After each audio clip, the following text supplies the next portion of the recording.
I'm Ethan Wong, and I'm currently here today to talk with Suzannah Omonuk. Hello, my name is Suzannah Omonuk. I'm an incoming second year student at the Harvard Divinity School. I'm getting my Master of Divinity there, and I'm currently based in North Carolina, where I'm doing an internship with an organization, Simple Charity. All right, so we'll just get straight into it. So, some of the general questions that I hear a lot and I think are pretty generally applicable to people starting with poetry and hearing about experiences with poetry are how did you start writing your poetry? Just in general, how were you introduced to it? And then how did you develop it? Yeah, for sure. I can vividly remember starting in high school. I probably might have started a little earlier than that, but I just the ones that really have stuck in my memory are the ones that I started writing in high school, so around the age of like 13, 14. And I think I was introduced to writing as an expression because I read so much. I read books. I've been reading since I probably learned how to read, fiction mostly. And so I really believe in this idea that art always begets more art. And the more art you take in, it's almost a connection there that helps you also put out art. And so I was just wolfing down books and poems, and some of them were maybe not even that good. But because I was taking in and appreciating different artistic and literary expressions of other writers, I too began to cling to writing as a form of expression. So I wrote some really terrible ones in the beginning, but my friends seemed to really enjoy reading them. So I just kept going. And I think most people who begin to write or to um, just create in any way, shape, or form, they stop at the crappy writing stage. They think like, oh, I just better quit now. Like this means I'm terrible. But I say if you power through that short duration of the inevitable amateur art you will create in the beginning and remain loyal to the process of finding what your voice is and what your cause is, what inspires you, what your why is, your subsequent work will begin to really surprise you in the best way possible. So I just powered through, and that initial process of in high school was just me kind of like sorting through the unformed thoughts and feelings that I was trying to push through and communicate through my writing.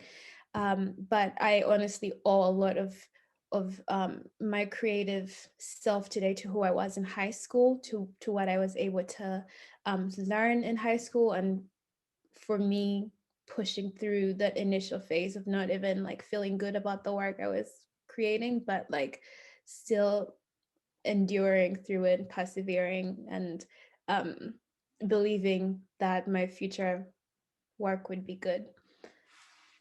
Yeah, I really like a point you made there about like sharing it with your friends. Because I remember like when you first start out writing, at least for me, it was like when you share it with your friends, you're like, you think, at least right after coming off of writing it, you're like so proud of it because you just finished it and you think it's so good. And then you show it to your friends, and then like half the time, if they're not like really into it, they don't really know what to say to it either. And it's Yeah. just, you have to like eventually get past that stage where you're like, there's all this awkwardness around writing and then sharing it. But I feel like every part of that's important. Absolutely. And I mean, understandable that we often don't want to share our work as poets, as writers of any kind, because it's so honest, it's so raw, it's like it's so a part of who we are that we fear that if we give it away to people and they don't see it and they don't appreciate it, that means they don't appreciate who we are at the core. And I kind of struggle with that as well in terms of like my identity and separating. I find it difficult to separate my identity as an artist from my identity as a person. So those two are often very interwoven together, and I find value in myself to be the value that I produce from my writing. So it's just really difficult for me to share things I've made because in a way it feels like I'm sharing. every single piece of myself, and I'm just hoping that someone someone will think it's good or someone will think it's great. So that's one of the challenges of sharing for sure. But like I said, you just gotta push through it. Yeah. So like talking about how your identity relates to your work and your poetry. So in general, what do you say is like kind of like what are the subjects and themes of your poetry most of the time? Yeah, I love to write about people, about the things that people feel, about their experiences. So most of my poetic expression is very human centric. Um, so I fall in love with other people's existences and like the stories, the paths they've walked through, their different journeys, and that's mostly where I draw my inspiration from. There's just so much I want to know about people. Like, what's the moment that broke them? When did they realize that maybe life held more beauty than it held pain? Um, what do they think about when they lie in bed at night? So for me, thinking about these questions and exploring that is often what like sparks a creative idea, and I'm like, let me explore that idea further. For example, a couple of months ago I was at an event with a stranger, and we just kind of we had exchanged a smile earlier on. um, anyway, later on during it was a meeting. During the meeting, she just happened to share that that day was the exact 1 year anniversary of her husband's passing. And I thought to myself, wow, how many people have I encountered? How many people do I encounter every day, who I smile at or who smile at me, but on the inside are harboring unimaginable pain? Um, and so, yeah, these are just the kind of things I'm curious about. What ways are we similar? What ways are human beings similar, but also just infinitely set apart from each other?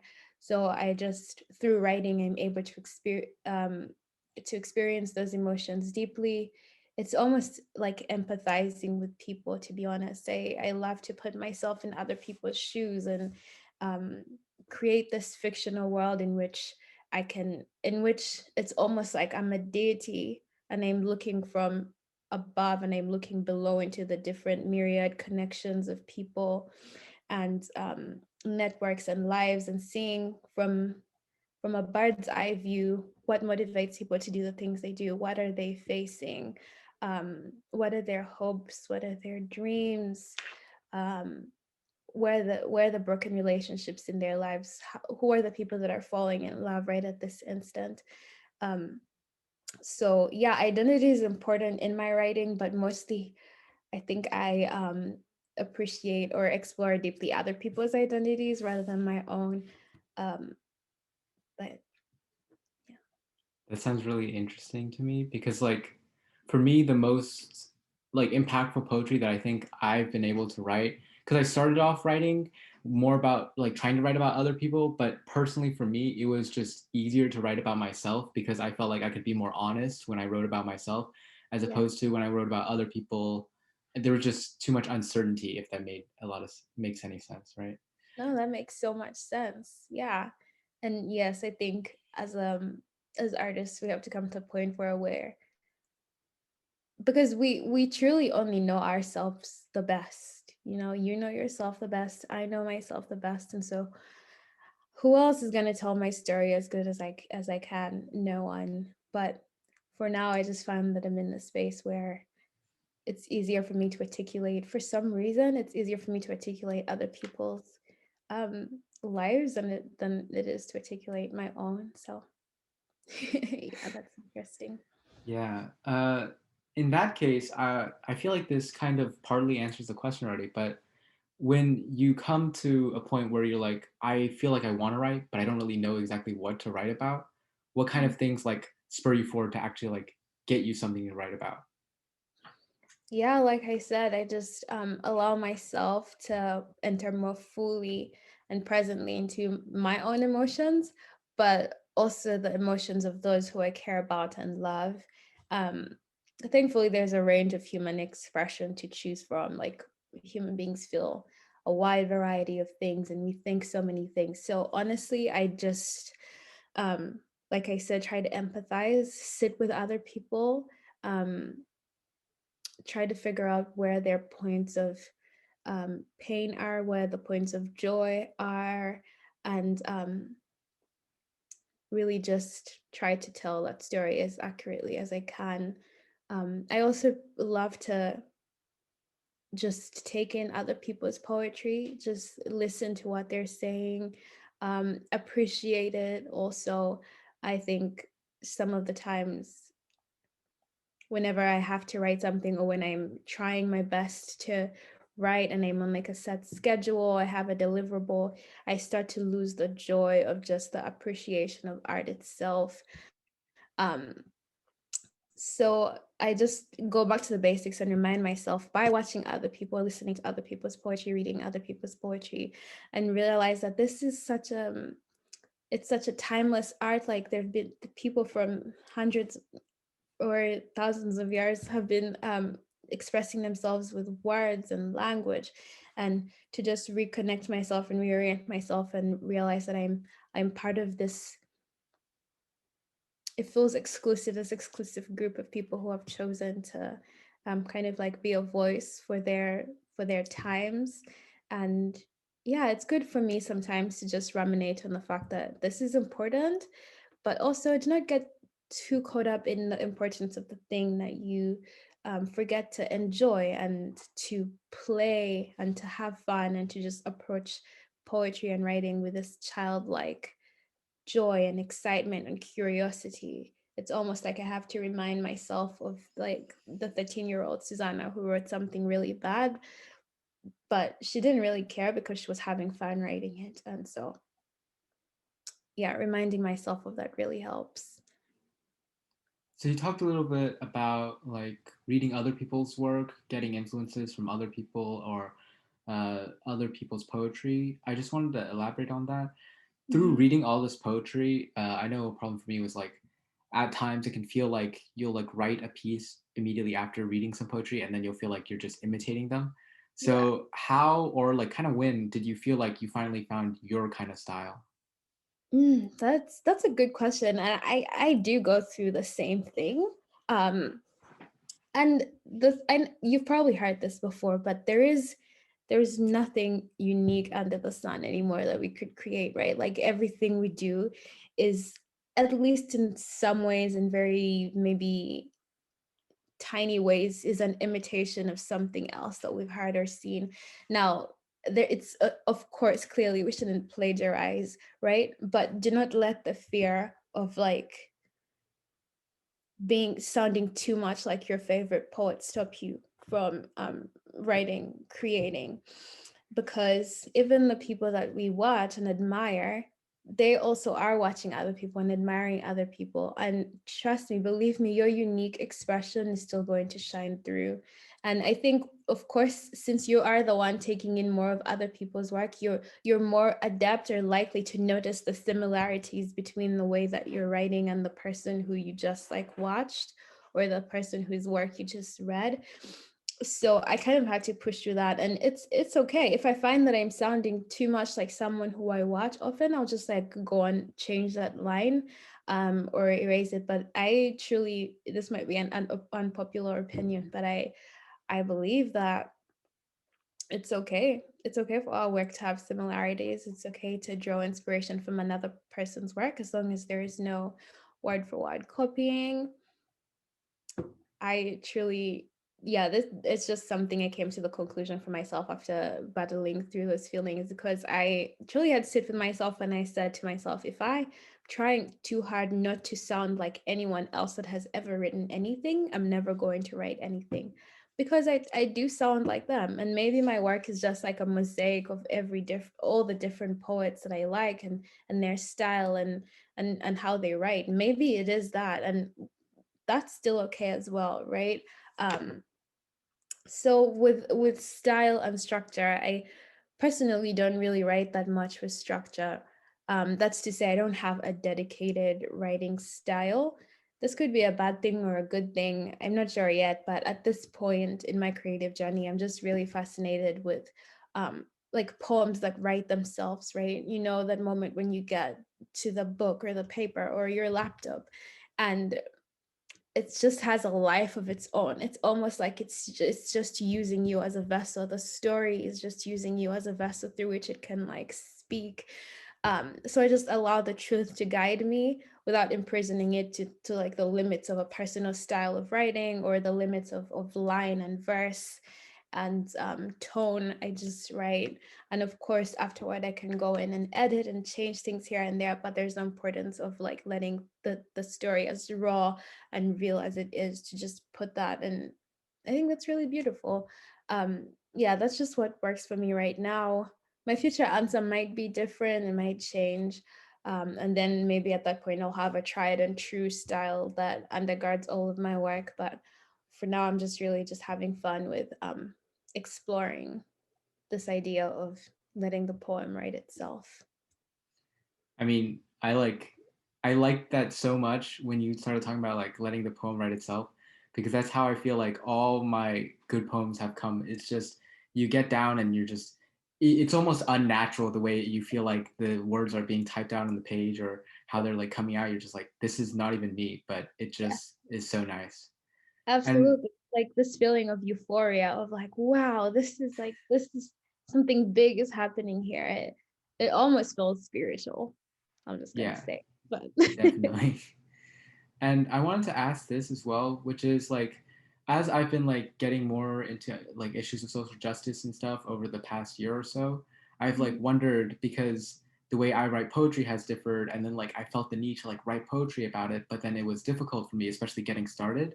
So Right. like for you, how have the ideas of like social justice and poetry connected, and how do they affect each other for you? Mm. One of my professors talks about this idea of like writing for posterity. And she says that the writer, whether it's like the fiction writer, the poet, whoever it is, has a responsibility to reflect the times, right? And that art has to have a meaning beyond just like shallow reasons of sharing art. And I was exploring that recently, just this past year. I don't think there's been in the past, I haven't had like such a strong emphasis on social justice and art and poetry. But of course, after everything happened in 2019 with the Black Lives Matter movement, there was definitely something in me that said, wow, there's something truly wrong about what's happening in the world. But here's something that's powerful enough to create something beautiful from the mess of everything that we're taking in. So just asking myself, what does it mean for the writer to be kind of like a conduit and to absorb all of the nastiness and the ugliness of the world and turn it into something that that the people can use as maybe just something that can give them hope for the future, that can help them reimagine the future, tell the story of the past, um, and heal, right? But also, I struggled with like, what's a poem going to do in the face of all of this pain? Real lives, people dying, people being killed in the streets, bloodshed. Like, what good is a poem? Isn't that something just something cheap to offer up? And so in trying to answer that question to myself, I just realized that like, sure, I don't have a lot. I don't have, this one idea that I'm going to come up with that is going to fix every single racial injustice in the world that has ever happened. But I do have this thing. I do have the ability to write and to express emotion for other people. I have this ability to um, communicate what other people are feeling, put it into words. And so I just had to accept the fact that, sure, I may fail. I probably will fail, definitely will fail to make this world, to make everything that's wrong about the world right by just something I have written. But it's worth a try anyway. It is way better for me to try to offer this thing up that I don't believe has any value in the face of all of this mess. It's way better for me to offer that thing up than to offer nothing at all. And so, yeah, got to writing my most recent poem that's called The Story of Venus, I wrote that as part of Harvard University's annual program that they do. It's called Harvard and the Legacy of Slavery, where different they solicit different projects that are able to help the Harvard community confront and engage with the role that Harvard has had in its history its history with enslaved people. And so like I said, I like to go into the stories of other people. And so at this point I was like, well, who are the people who are actually who are the enslaved people of Harvard? Who are they? What were their names? And so in this process of trying to understand who these people are, to get into their lives and to get into their head a little bit, I just realized there wasn't a ton of information about these people. But you know who there was a ton of information on? Their owners, the slave masters, because they kept detailed records of their own history. And I thought to myself, how unfair that this one Harvard president kept a detailed record of his life and his history. He gets to have that privilege. He gets to live on through history. But the young girl who he enslaved, the girl who did the backbreaking work of taking care of his family, the girl who probably took care of the students that were on campus at that time, she doesn't get a say. All she gets is this name, Venus, which isn't even her real name. It's a name that was given to her by um, that slave master. And so I decided that, you know what, Venus doesn't have a story in the generally accepted way of historical record, but I'm gonna give her one. I'm going to imagine what her life was like. I'm going to put myself in her shoes as best as I can with the information that is available about her, which was kind of like very here and there information, not very concrete, like maybe her baptismal records at the church. We also learn of her age, and we learn of the different enslaved people who were at Harvard's campus at the time. So I just took all of this information together with just general information about how enslaved people lived at that time, and decided to reimagine her story and to put it forth. And so in that way, I was like, this is my small way of paying homage to this little girl who was enslaved, whose life was stolen from her. This is my small way of breathing life back into her story, and by making and so in so doing, make sure that so many other people will know her name who would never have known her name, and who would never have known her life. um, so yeah, I think it's so important for the artist to try. And when I wrote that poem, I didn't think that anyone would take would think it valuable, right? Because essentially what I'm doing is not, it's not factual in the sense of the word, in that it's not like something that's truly recorded of her life. I'm definitely taking liberties with creative fiction in there. So I just thought people wouldn't take it as seriously as they would like different historical artifacts and claims that have been verified. But people really took to that poem and enjoyed it. And so I think that's the power of imagination. I think that's the power of telling a story. um, so that felt in a way like justice for Venus in the smallest way possible that I could.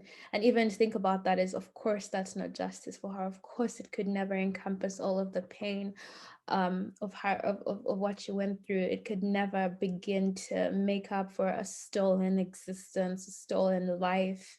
It could never begin to truly afford her that which is truly hers, and what should have been hers from the beginning. But it's a small way to kind of chip at that block of injustice, and to begin to take it apart slowly by slowly. And I think the slowly is important.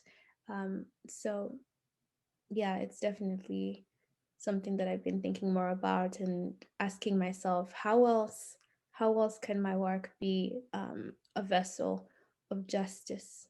How can I make my poetry more centered on the idea of giving people a chance to, if not achieve true justice, have a chance to confront the wounds of the past and heal from them?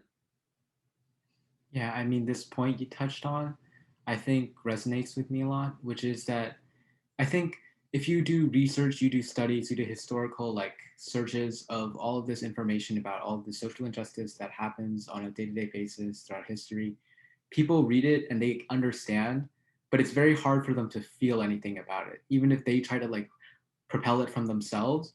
But when you write a poem about it, it is so much easier, I feel, to feel something about it, which is, I think, where the crucial part of writing about social justice comes from.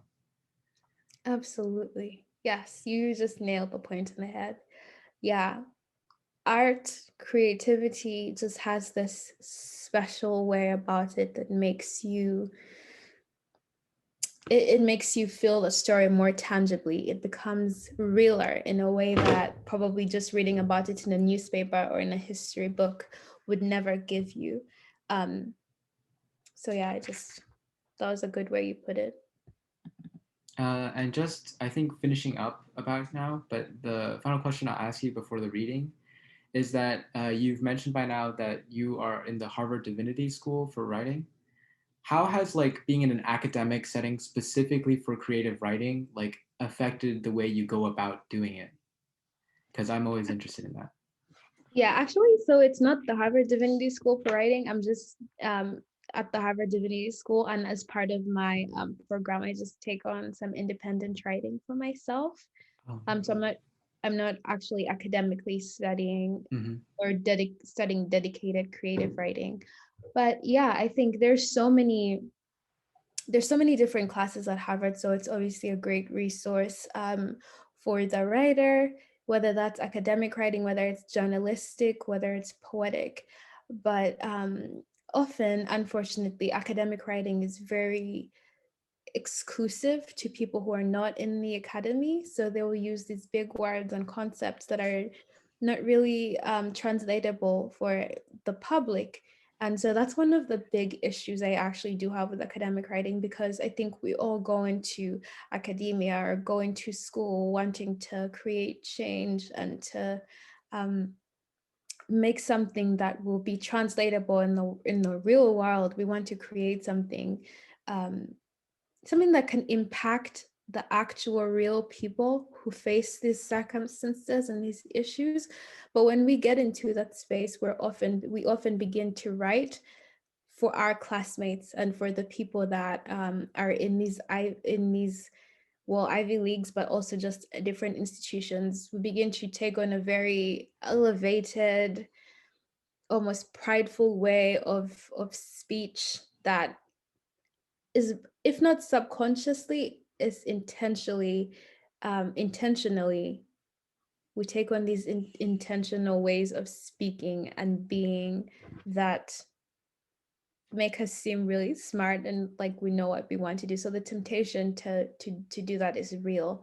And I think that's why I really appreciate people like Toni Morrison and different artists over the years who have, yes, they've been academics and rigorous academics, very smart, educated in what they're saying, but they're also able to realize that the vast majority of the people they're writing about and to experience the world so differently. And so there needs to be some recognition of that fact, and the language we use should be translatable. It shouldn't be wrapped up in these ideas of like impressing other people in these institutions. And so I've tried to bring that to my own work as well, and just like intentionally um, refusing to shy away from the simplicity um, of poetry and expression.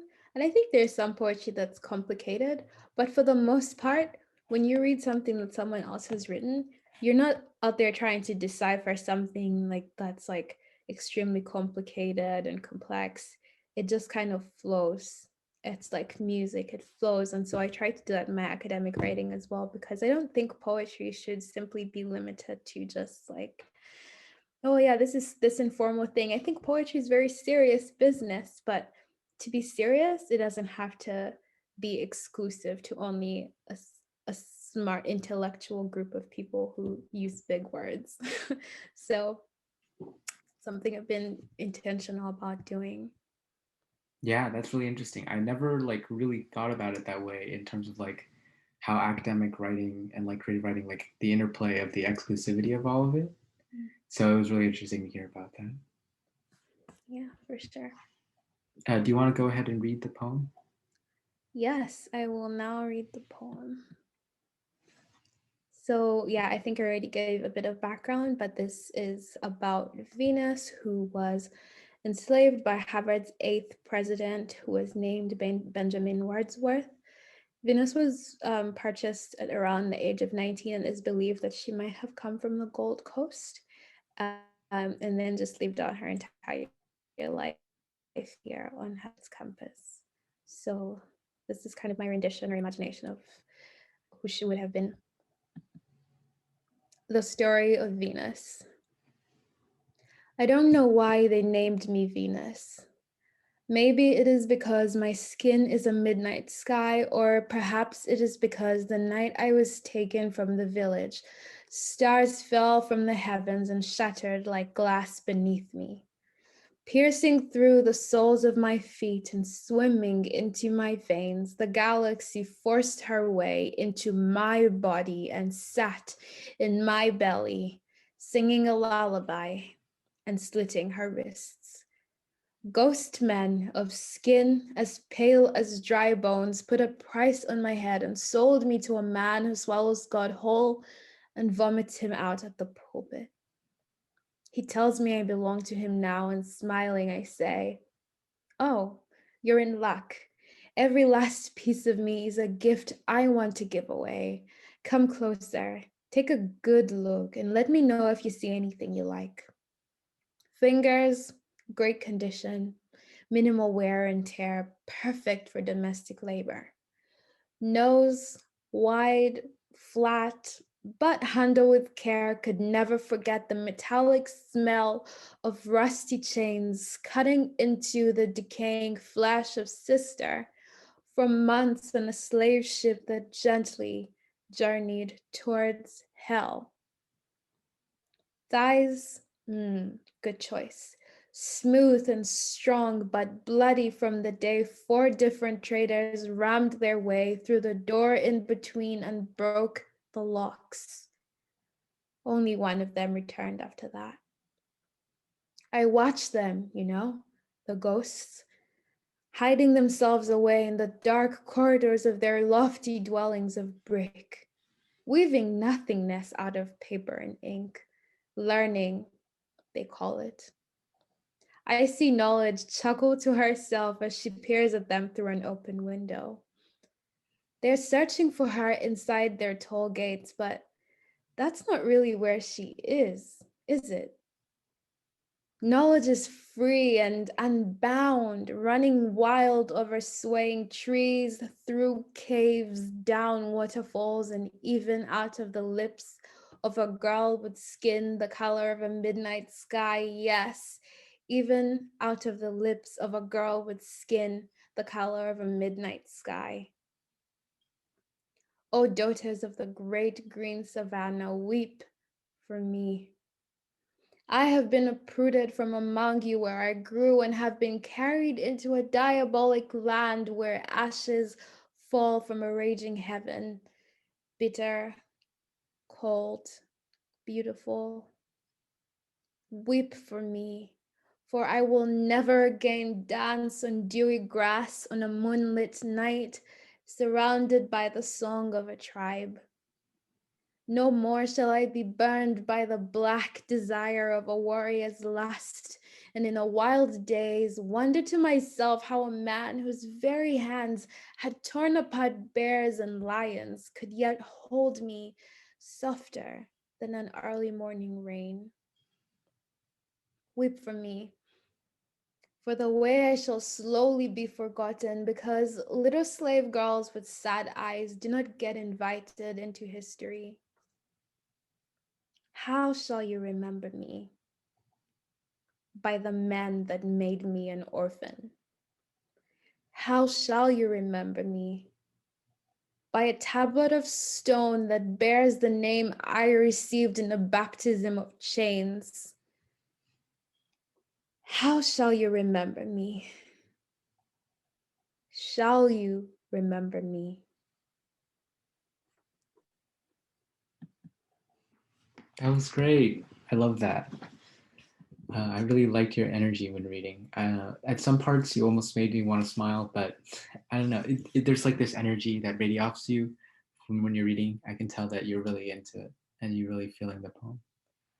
Thank you. Uh, so we're gonna close out for now. Is there anything you want to like say or like promote before? Um, no, I just think that what you're doing is amazing. It's fantastic. Keep doing it. At this point, I don't really have anything published, but I will say that yeah, I want to encourage the people that are watching this to acquaint themselves with the history of race in this country, and just commit to being a person that envisions and imagines a better future for the people in this country who have historically not been able to enjoy being in this country in the way that other people have. Um, and if you are an artist, definitely encourage you to keep at it, keep going. Your work matters. If not to anyone else, let it matter to you. Like, believe in your work enough that you're willing to immortalize it, to give it life by making it a permanent thing. You know, I truly believe that when we write, when we put words out into the world, whether it's on paper, we've somehow immortalized them. They're now permanent. There's something final about the act of writing. It's like you transfer these thoughts and ideas from being things that are not as tangible, and you make them tangible. Um, so even if all who you write for is yourself, just go ahead and do it. Thank you.